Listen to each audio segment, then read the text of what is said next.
What's good, guys? Got a shorter video planned for today. Gonna be showing you how to do this exact photo burst transition entirely inside of Premiere Pro only. This is gonna make sure that you grab the attention of your audience and can include something dope and fresh into your latest video. This could be music videos, event recaps, things that you shot at a festival, anything. Popping inside of Premiere Pro, you're gonna see that you'll need 15 of your favorite horizontal photos. These are the ones that I picked. Then you'll need 15 horizontal analog film frames to match. These are the ones that I'll be using.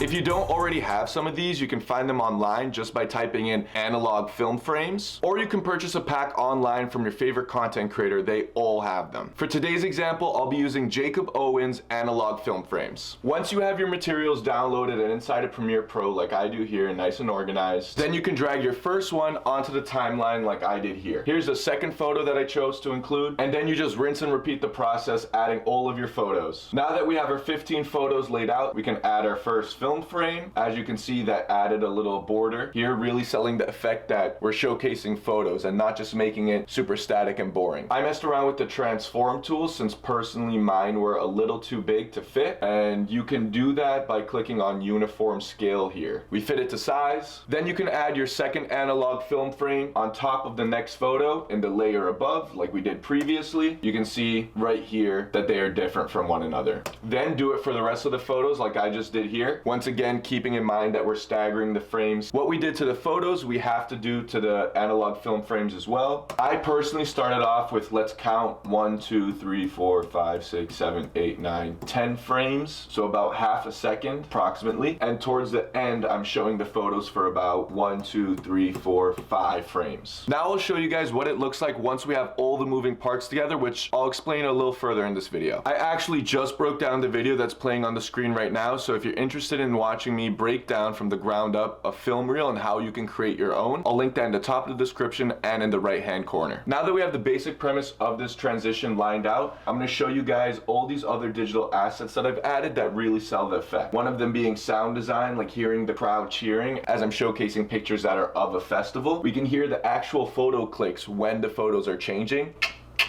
selling the effect that you're really seeing snapshots of this festival. And lastly, to sell off that these are really moving images, I've added some grain and some other assets which I'm going to discuss now. These are the few layers that I'll be breaking down. It's super straightforward. Starting off with the camera clicks, every time that a new photo is introduced into this transition, we also add a camera click.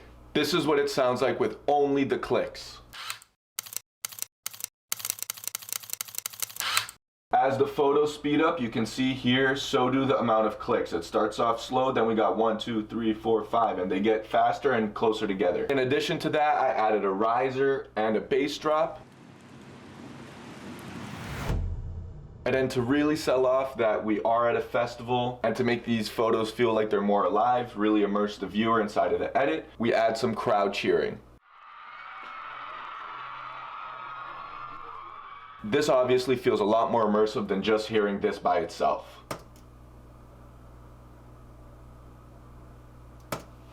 Makes a big difference. So now let's hear everything together along with the addition of the song, completing the sound design for this transition.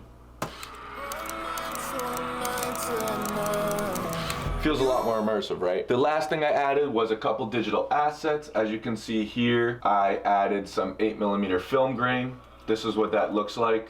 I added some other grain here, some larger grain, more apparent, making the image feel like it's moving, like I said previously. And lastly, I created this title sequence. You obviously don't have to do this. And then if we watch this all together right here, I have a motion blur transition that kind of looks like it's a sensor clicking, the same way as when you take a photo, how the sensor clicks down and goes back up. This in reality is a bunch of effects. If we open these up, you can check out how those were done here. I found this through an effects library online. Now that we've gathered all the moving parts and we've completed the effect, I'm gonna create a faster version of the same effect that you might be interested in including in your music video or any other kind of video entirely from scratch. This way it can speed up the process, throw in some music, and you guys can follow along. All right, so here I'm just throwing all my 15 photos on the timeline. I'm shortening some frames because I want this to kind of be like a build up to the introduction of my video, so you can see the clips start off longer, they move shorter.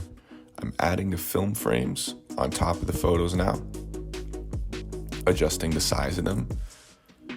And here, I'm just adding the photo clicks to making sure they line up with when the photo changes. Here, I'm adding the risers, the bass drop, making sure they all sound and fit right. I add that WGFX transition, some crowd screaming, I add the song. Hopefully that was clear enough and you were able to follow along. I've now showed you two variations of the same transition, one a little slower, the one I used in my film reel, which I broke down in that video, and a sped up version so that you guys could follow along. With that being said, I'm gonna wrap up the video here, but if you guys end up using this in one of your edits, definitely tag me in it because I'd love to check it out. Other than that, that's it for today. I hope you guys enjoyed, and I'll catch you guys in the next video, Sunday, 12 a.m. AST.